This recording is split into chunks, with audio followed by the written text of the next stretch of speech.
గృహ వినియోగదారులపై విద్యుత్ సంస్థ విధించిన ఏసీడీ ఛార్జీలు రద్దు చేయాలని నిర్మల్ జిల్లా కేంద్రంలోని విద్యుత్ శాఖ కార్యాలయాన్ని కాంగ్రెస్ నాయకులు ముట్టడించారు. ఏఐసీసీ నేత మాజీ ఎమ్మెల్యే ఏలేటి మహేశ్వరరెడ్డి రైతులకు మద్దతుగా ధర్నా చేపట్టారు. అక్కడి నుంచి ర్యాలీగా తరలివచ్చి కార్యాలయంలోకి చొచ్చుకెళ్లారు. రైతులకు 24 గంటల నాణ్యమైన విద్యుత్ సరఫరా చేయాలని మహేశ్వరరెడ్డి డిమాండ్ చేశారు. ప్రభుత్వానికి సీఎండీకి వ్యతిరేకంగా నినాదాలు చేశారు.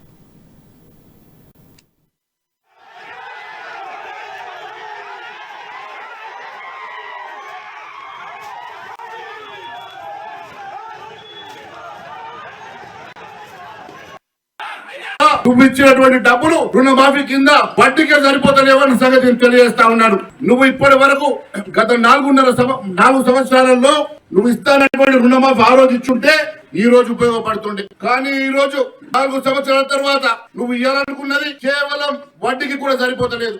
ఈ రోజు నువ్వు రుణమాఫీ ఇవ్వక నువ్వు ఇచ్చేటువంటి రైతు బంధు కూడా బ్యాంకుల్లో వడ్డీల కింద కూడా సరిపోతలేదు. మరి ఈ రోజు ప్రజల్ని మభ్య పెడతా ఉన్నావు, రైతన్నల్ని మభ్య పెడతా ఉన్నావు. అబద్ధపు మాటలతోటి రైతుల్ని కూడా నువ్వు మోసం చేస్తున్న సంగతి నీ ద్వారా నేను తెలియజేస్తా ఉన్నాను.